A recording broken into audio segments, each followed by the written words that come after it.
বাংলাদেশত ক্ষমতাৰ দ্বন্দ্ব সেনা প্ৰধানেৰে মহম্মদ ইউনুছৰ সংঘাত তুংগত ক্ষমতাচ্যুত হ'ব মহম্মদ ইউনুছ আকৌ এবাৰ সেনাৰ নিয়ন্ত্ৰণলৈ বাংলাদেশ বাংলাদেশৰ সেনা প্ৰধান জেনেৰেল ৱাকাৰ ইউজ-জামানৰ সৈতে প্ৰচণ্ড সংঘাতৰ সূত্ৰপাত হোৱাৰ বাবে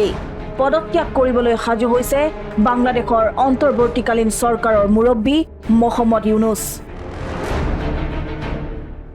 নিৰ্বাচনৰ সময়ক লৈ সেনা প্ৰধানৰ সৈতে সংঘাতৰ সূত্ৰপাত হৈছিল মহম্মদ ইউনুছৰ বুধবাৰে সেনা প্ৰধান জেনেৰেল ৱাকাৰ ইউজ-জামানে এক সংবাদমেলত ইউনুছ চৰকাৰে গ্ৰহণ কৰা কেতবোৰ সিদ্ধান্ত তেওঁৰ মনপুত হোৱা নাই বুলি স্পষ্ট কৰি দিছিল তাৰ পাছতে মহম্মদ ইউনুছক লৈ সেনাৰ সংঘাতৰ বহিঃপ্ৰকাশ ঘটিছিল মহম্মদ ইউনুছে পদত্যাগ কৰিব নেকি এনে জল্পনা কল্পনা চলি থকাৰ মাজতে বৃহস্পতিবাৰে নিশা জাতীয় নাগৰিক পাৰ্টিৰ নেতা নাহিদ ইছলাম উপস্থিত হৈছিল ইউনুছৰ যমুনা বাসভৱনত পদত্যাগ কৰাৰ কথা বিবেচনা কৰিছে ইউনুছে নাহিদ ইছলামে মহম্মদ ইউনুছক সাক্ষাৎ কৰি এই মন্তব্য সাংবাদিকৰ আগত প্ৰকাশ কৰাৰ পাছৰে পৰা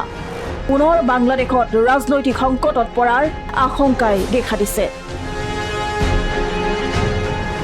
নাহিদ ইছলাম আছিল বাংলাদেশৰ সংৰক্ষণ বিৰোধী আন্দোলনৰ সমন্বয়ক সেই সূত্ৰে নাহিদৰ সৈতে মহম্মদ ইউনুছৰ আছে ঘনিষ্ঠ সম্পৰ্ক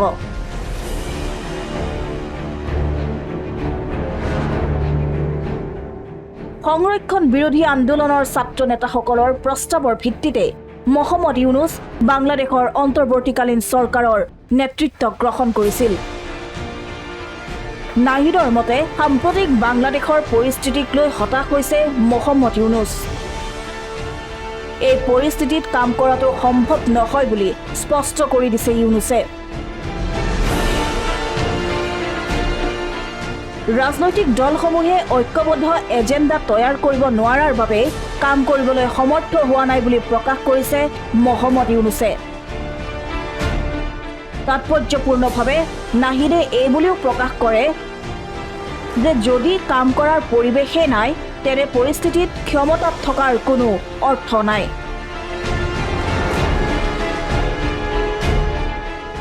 যদি কোনো ৰাজনৈতিক দলে পদত্যাগ বিচাৰিছে তেতিয়াহ'লে কিয় পদত থাকিব ইউনুছে